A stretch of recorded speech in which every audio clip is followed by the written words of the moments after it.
ബിസ്മില്ലാഹിർ റഹ്മാനിർ റഹീം. മുതഅല്ലിമീങ്ങളുടെ ചിലവ് വീട്.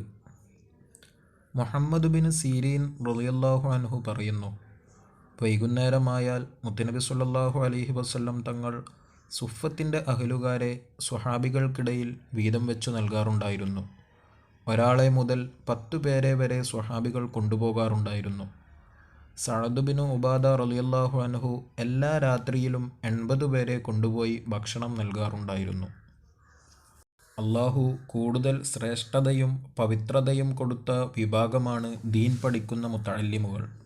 ഇസ്ലാമിൻ്റെ ആദ്യകാലം മുതലേ അവർക്ക് ഭക്ഷണം കൊടുത്തിരുന്നത് നല്ലവരായ നാട്ടുകാരാണ്.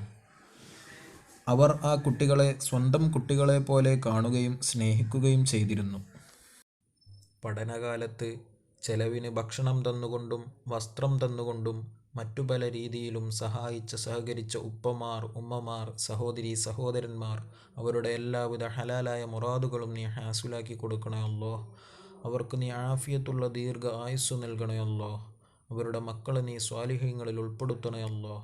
അവരുടെ വീടുകളിൽ നീ ബർക്കത്ത് ചൊരിയണേ അല്ലോ. ആമീൻ യാ റബ്ബൽ ആലമീൻ.